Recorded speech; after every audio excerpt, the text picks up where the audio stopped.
Welcome guys to today's State of the Game recap. So bullet registration has been further investigated thanks to examples video. I'm sure everyone's seen it. With any weapons, the consistency when shooting, so it wasn't a part of the firing range, it does affect the open world as well. So it is being further investigated. Also, medkits, armor kits, same thing. In PvP with the immunity, or how that's stacking up on armor, that's also being looked into. So that is the only thing that was mentioned for PvP in today's State of the Game, but hopefully that gets addressed before Ttile Update 4 gets released. Also, some good news, Ttile Update 4 is coming at some point next week. I did predict in my past video that Ttile Update 4 was going to come even next week or the week after. But yeah, it's next week at some point, which is great. Also, specialization weapons on the PTS looks like they've been nerfed. It's not the case according to Frederick. It's just an issue on the PTS, but apparently specialization weapons are fine. So no need to worry about it if you're playing on the PTS. And also the PTS does close on Friday. So get all your feedback back to the devs if you've been running the gunner specialization. So that's in a good place come next week. Changes to mods and how they're working with gear. I'm going to add the clip from State of the Game. That better explains it, and then I'll give my thoughts at the end of it. Not just what's our intentions, but rather, okay, so what's a fun way to engage with the different systems. And one of the big issues that we've been looking at for this update was the gear mods, where we saw that you could stack the generic type gear mods through all your slots to get like 1 or 2 stats really high. But to do that, you usually have to like farm in weird places or have a low level alt, etc., etc. And like the game is mostly fun when you play like on your maxed character, right? Sure. So that's supposed to be. So that one we addressed. Yeah. Okay, so I see here the gear mod slots limited to offense, defense, and utility. So there's a reduction from 6 to 3. Yeah. What's this about? Exactly. So we still have the type requirement that an offensive mod goes in an offense slot, offense mod that is, and for defense and utility the same, of course. What we removed was the system protocol category requirement. So you no longer need to have a protocol utility mod in a protocol utility slot, but rather any utility mod goes into that slot. So we saw that it was a little bit too hard to get mods that you wanted, and then when you got them, you also needed to find a very specific gear piece to get that 1 out of 6 mod slot category matching, and we wanted to open that up to make it easier to make builds. So what we did there was to reduce it, and as long as it's blue or red or yellow, then it's gonna fit. Okay, so are there changes to generic mods? Yeah, so that's the other, it's a little bit of a hug and a hammer approach.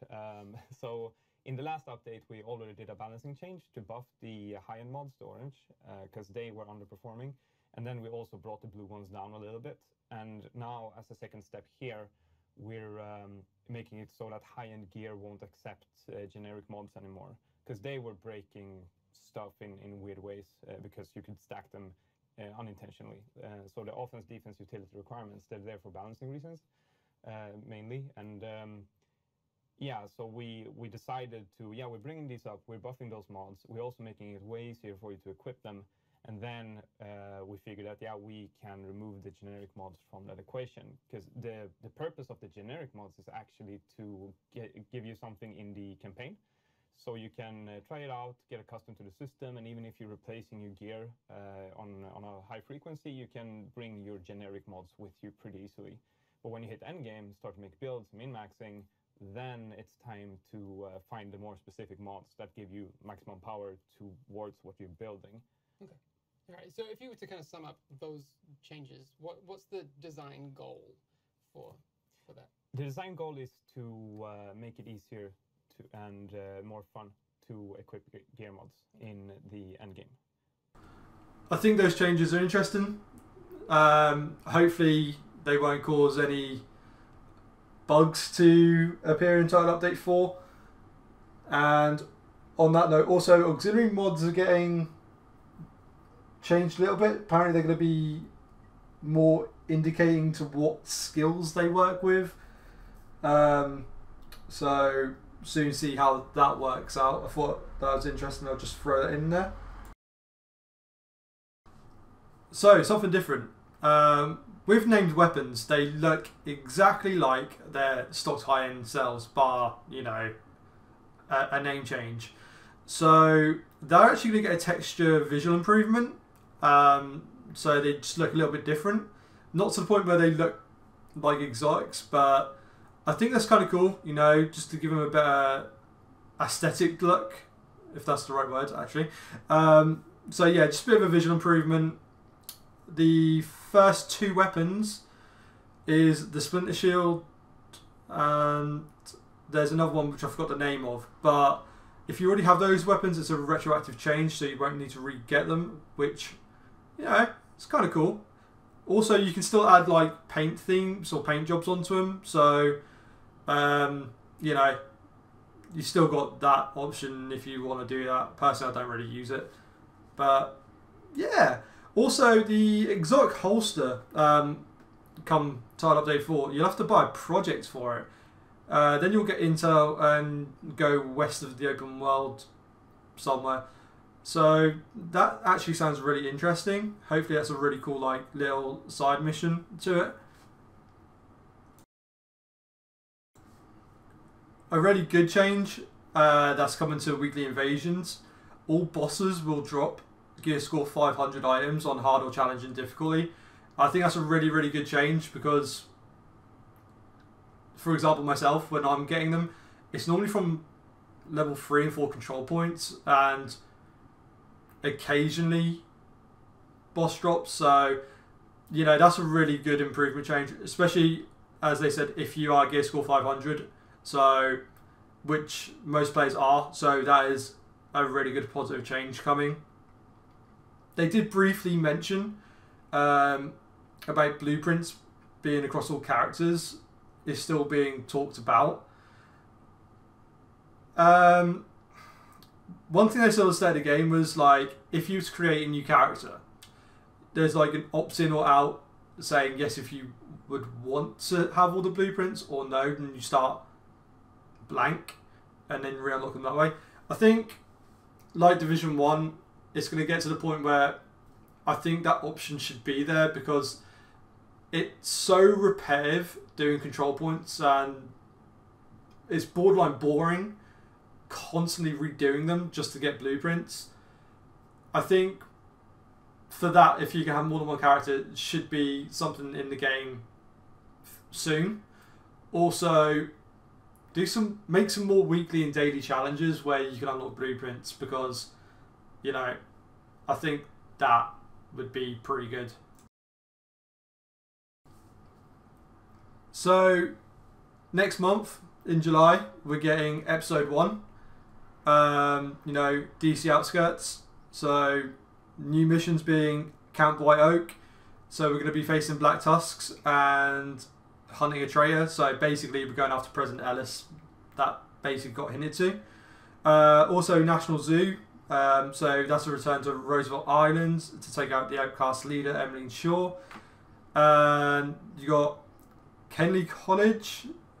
Find the fate of a military convoy gone dark.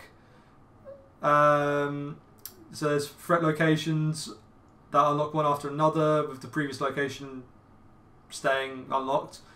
Then there'll be a treasure room, a mastery performance rating sort of system. So the more you contribute in a team, you know, the better your loot gain's going to be, I assume. And obviously episode 2, that's going to come in the autumn, is the Pentagon, Last Castle, and we're getting the second raid then as well. I hope that they learned a lot from the first raid, particularly for console, and they optimize it better.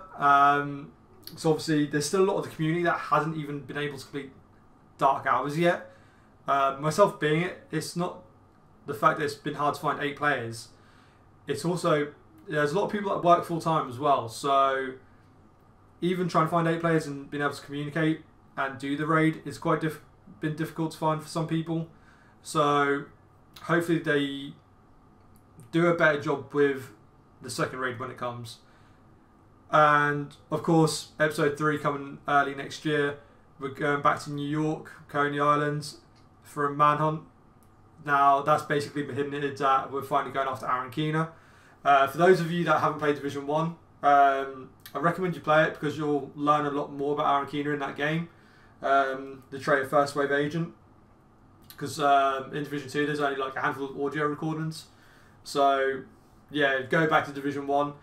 Also check out, I think it's Masterminds HD or NGN, because they've got videos on Arankina. So, you know, check them out if you want to know more.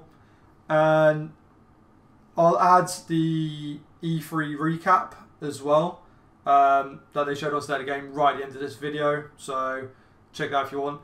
But if you enjoyed the video, drop a like on it, you know, subscribe to the channel, and you know, not long until there'll be new content in the game and I'll be able to record some more footage. So stay tuned, and hopefully PvP gets fixed soon. So Rogue out, peace. There's no greater reward for me or the team than to see our game come to life, and to see our players, our star players, taking tremendous pride in being a part of the division. Yeah! And there's no better time to join us, as we're about to release the first of our major content updates for our Year 1 journey. A journey beyond Washington, D.C., to save not just a city, but an entire nation. So for the first time, we're taking the fight outside the city, and you'll venture deep into the woodlands to spearhead an attack on a presidential compound as you seek to bring a traitor to justice. The National Zoo is the setting of our next mission, where you and your team will hunt down the surviving outcast leader. And this brings us to our final edition of Episode 1, a place called Kenley College, and it's home to an entirely new gameplay experience. One that will take exploration, investigation, and logic to uncover the fate of a military convoy gone dark. Now, Episode 2, coming this fall, we'll bring to you the Pentagon. You must do everything it takes to secure what lies behind the walls of this last castle. But this won't be the greatest danger you face in Episode 2. I'm very excited to tell you that our second raid will be coming this fall, bringing back intense 8-player action. Yeah! What if Rebirth was not about bringing the world as we know it back to life, but the opposite? One man holds that power, and humanity itself is at stake. Agents, it's time to engage in a manhunt. We had the training. We fought to protect the weak. But training doesn't prepare you to hunt someone you used to call brother. He has left us no other choice. If we don't stop him, there will be nothing left to save.